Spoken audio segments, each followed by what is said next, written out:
Aimables téléspectateurs, bonsoir, heureux de vous savoir nombreux à suivre ONG TV en ce moment.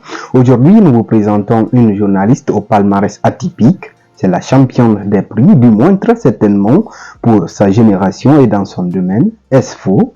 Voyons voir.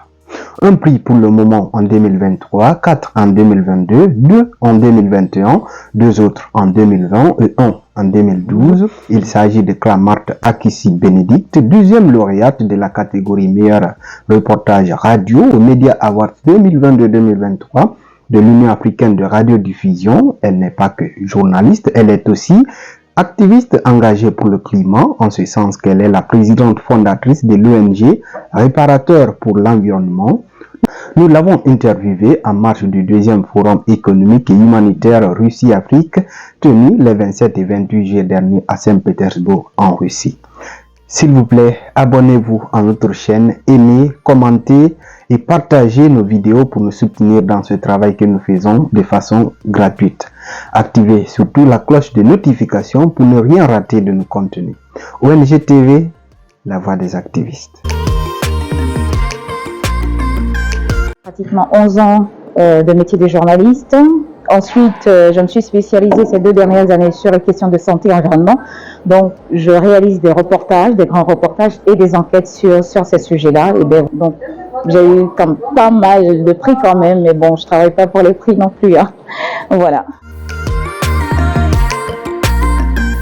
J'ai fait une licence en journalisme, d'abord un BTS en communication d'entreprise, ensuite une licence en journalisme option radio et un master en journalisme option télé, sans oublier aussi les certificats, parce que j'ai fait un certificat sur l'investigation dans le secteur minier, le secteur des ressources naturelles avec ONU Environnement à travers son institut qui est basé au Sénégal.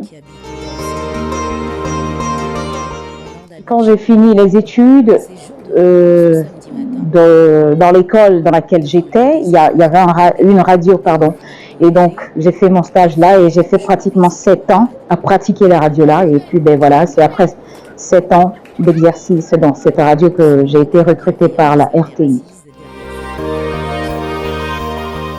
En réalité, je ne l'ai pas préparé ce concours parce que j'ai vu l'annonce dans plusieurs plateformes, sur plusieurs plateformes des journalistes.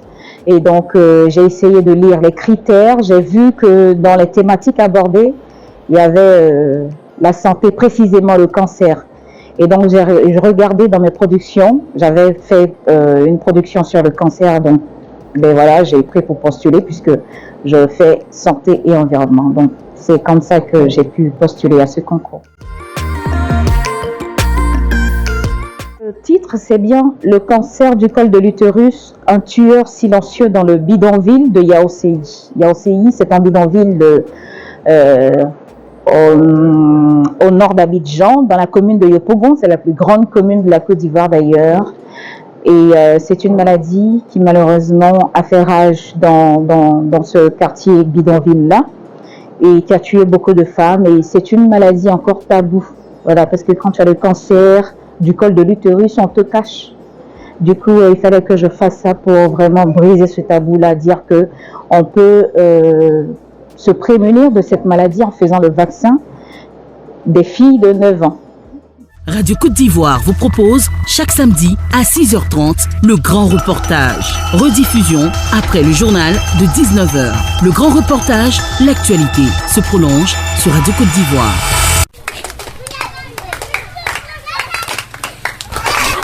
J'ai jamais entendu parler de la maladie du cancer du col de l'utérus. Je ne vais pas accepter, il faut le vaccin. Parce qu'il y a plein de vaccins. Nancy est une écolière de 10 ans qui habite Yaoséi, un bidonville de Yopougon, au nord d'Abidjan. C'est jour de repos ce samedi matin.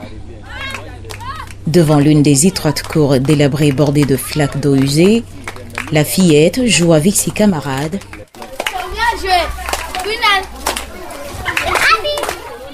Sous le regard bienveillant de sa mère assise derrière sa table de vente sur lequel trône un grand plateau de bananes plantains et de poissons frits. Pour ces petites filles, le cancer du col de l'utérus est un mal inconnu. Je m'appelle Tondé Béni. Je suis au CE2. J'ai 9 ans. Je n'ai jamais entendu parler de la maladie qu'on appelle cancer du col de l'utérus. Pour moi, la santé et l'environnement vont de pair. D'abord, si on n'est pas en bonne santé, on ne pourra pas faire cette interview qu'on est en train de réaliser. Donc, c'est très important de vraiment informer les gens sur la santé et l'environnement. Pourquoi? Parce que nous vivons dans un cadre de vie. S'il n'est pas sain, s'il n'est pas protégé, tout de suite, nous mourrons. Donc, la santé et l'environnement vont de pair. Le témoignage des victimes, ça a toujours été ça. C'est vrai que les gens, quand vous partez les interroger, ils vont peut-être faire un peu plus, vous dire un peu plus, vous mettre en émotion. Mais ce qui m'a marqué dans ce travail, c'est que ces dames qui ont témoigné, qui ont perdu soit leur mère, leur sœur, à cause du cancer du col de l'utérus, ont pris leur courage en main de pouvoir parler. Parce que c'était un sujet tabou, elles n'en parlaient pas. Mais quand je suis arrivée, elles se sont ouvertes d'abord et elles ont pris l'engagement de sensibiliser tous les autres parents à faire vacciner leur petite fille de 9 ans contre le cancer du col de l'utérus. Et ça m'a touchée beaucoup. C'est-à-dire qu'elles ont été peut-être victimes quelque part et elles ne souhaiteraient pas que leurs enfants en soient victimes aussi. Donc voilà, ça m'a beaucoup touché leur engagement.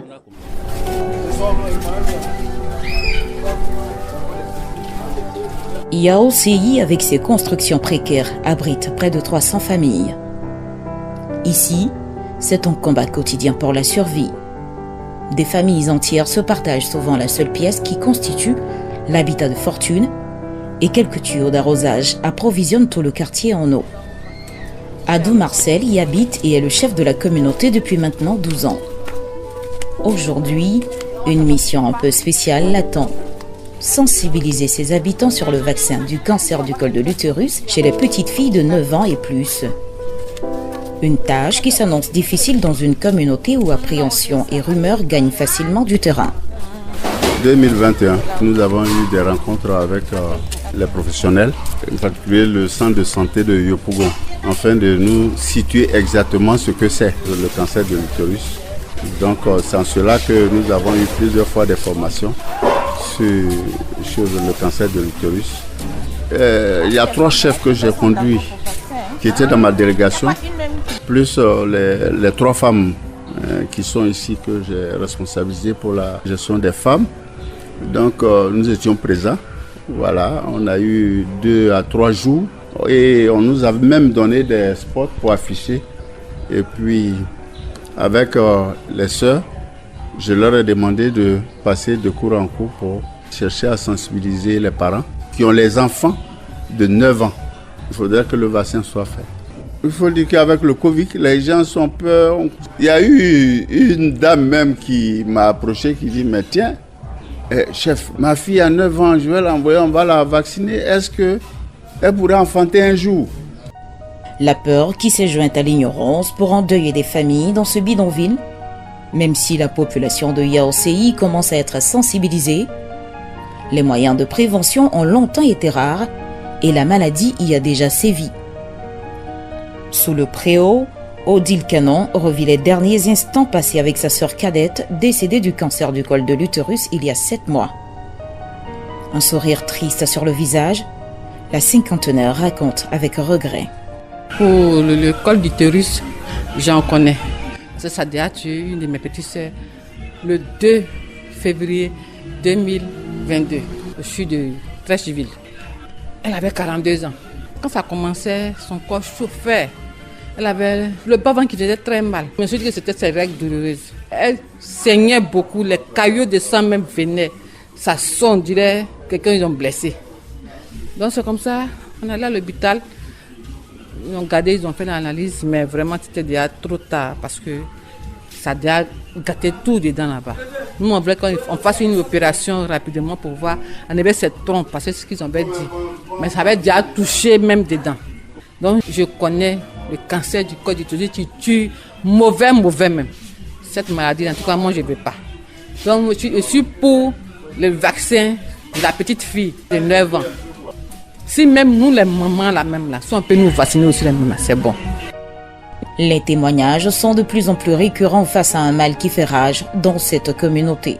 Oui, je pense que le jury de sélection a été touché parce que d'abord j'ai mis en avant le fait que ça soit une maladie taboue et que des parents de victimes ont eu le courage d'en parler et ont eu le courage aussi de dire dans leur reportage qu'elles s'engagent à désormais faire le vaccin à leurs enfants. Et vraiment, autre point qui peut-être a été favorable, c'est que c'est un reportage assez très factuel. Donc le bruitage des enfants, des dents, les pleurs à l'hôpital et tout. C'est tout ce bruitage peut-être qui a joué en ma faveur, je dirais.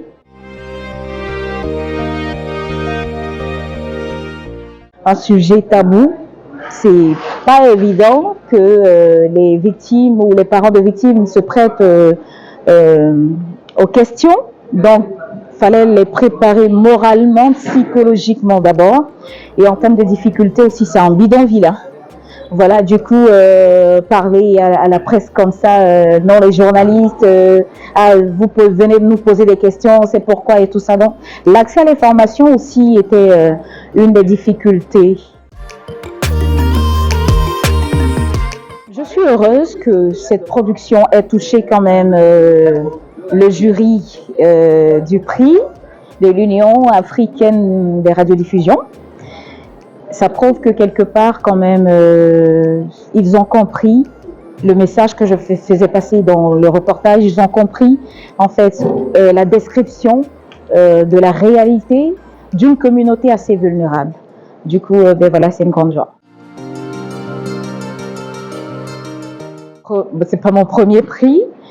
Du coup, moi j'ai participé parce que voilà, j'avais juste une production là. Donc moi mon travail c'est en fait de réaliser des reportages, des enquêtes pour dénoncer un mal, des reportages pour montrer une situation où le quotidien des populations ivoiriennes. Donc voilà, c'est pas des prix que je recherche, mais ce que je recherche c'est que vraiment à travers mes productions, il y a du changement dans la vie de ces communautés-là.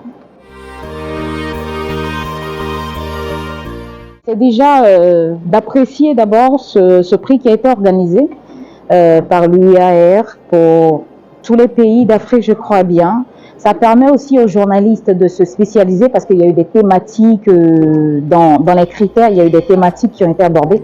Et ça permet aussi de voir dans nos productions en tant que journalistes, de voir dans quelle mesure on pourrait parler de l'Afrique dans le bon sens aussi. Hein. Voilà. Si nous-mêmes on traite des questions de l'Afrique de façon ouverte et bien, je pense que les autres continents nous suivront.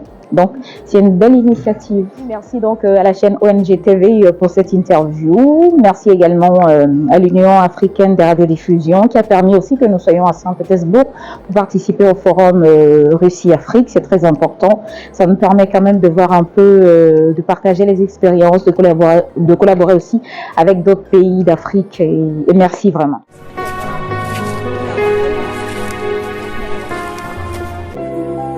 En 2019, le ministère ivoirien de la Santé a décidé d'introduire le vaccin du cancer du col de l'utérus dans son programme élargi de vaccination en l'offrant gratuitement aux filles de 9 à 14 ans. Pour les populations des bidonvilles comme Yaoundé, il y a de grands espoirs que la vaccination connaisse un succès si et seulement si le centre de santé de proximité reprend vie pour intensifier la sensibilisation. Le grand reportage s'arrête ici. À très vite pour un autre sujet.